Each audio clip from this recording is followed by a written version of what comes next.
think it's the desire to be part of something that's larger than yourself, and to help affect positive change on lots of different types of issues. It was the instinct for public service, and then seeing that the way to do public service, or a way, was through politics.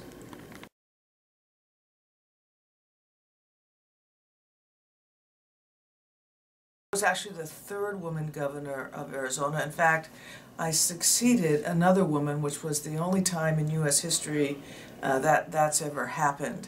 So Arizonans were used to having women governors, unlike people in many states.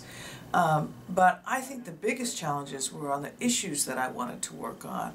I wanted to have all-day kindergarten available for every child in Arizona. Well, that was a big fight with the legislature.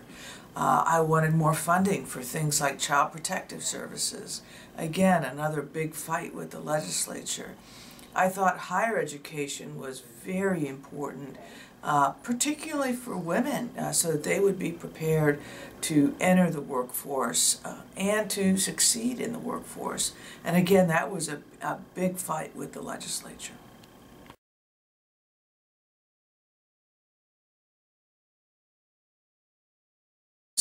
Security in general is still very male-dominated.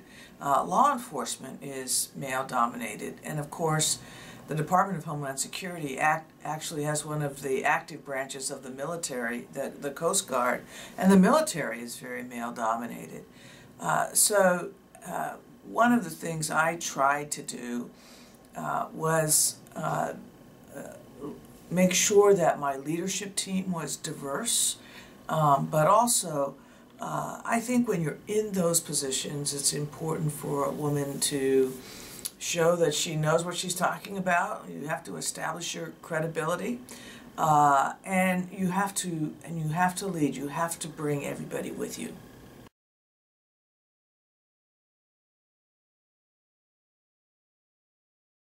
I think the woman's role is particularly important because of the focus on the types of issues that women tend to vote on.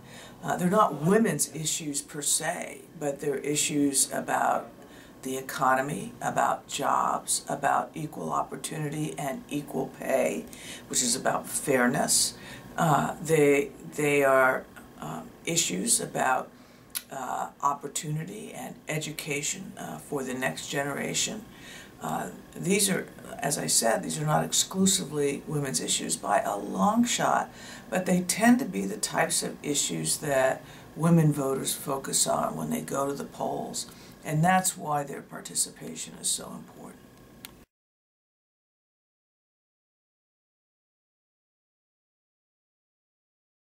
I think that question raises a lot of social issues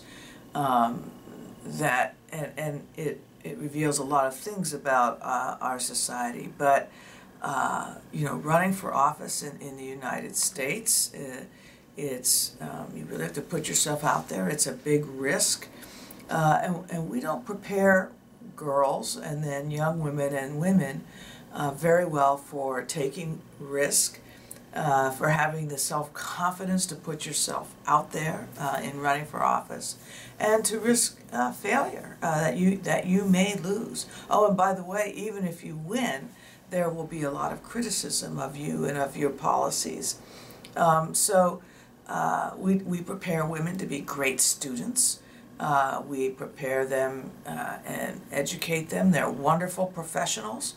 But as you move up in the business world, the legal profession, of which I'm a member, the scientific profession, and the businesses of the United States, the big Fortune 500 companies, women drop off at alarming rates. I think the willingness to take risk and to risk failure is part of that. I also think our society has not really accommodated the fact that women are not only give birth but are still the primary child rearers in our country.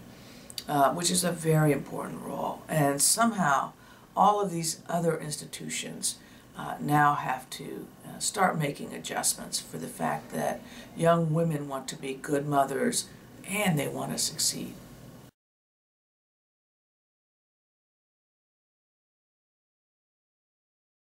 Well, I didn't come from a political family. No one in my family had ever run for office before, and so I was really a first-timer in that regard. So if I had to give a piece of advice, I'd break it into a couple of parts. I would say, number one, believe in yourself.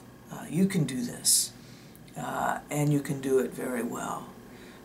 Number two, it's okay to look at the risk, but also look at the benefit. Look at what you will be able to accomplish if you win, but also think about, what you learn in your journey, the people you'll meet, the experiences that you'll have. I found as a political candidate, it was a entirely different view of my state than before I'd actually run for office. And thirdly, make sure you have a good support system, family, friends, and others, because when you run for office, you'll need them.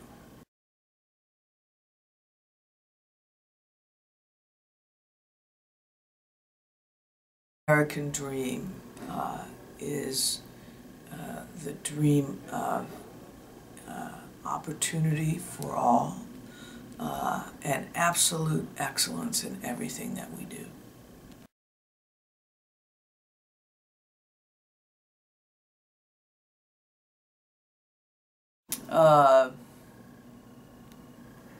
Let's see. Your mother was a hamster and your father smelled of elderberries.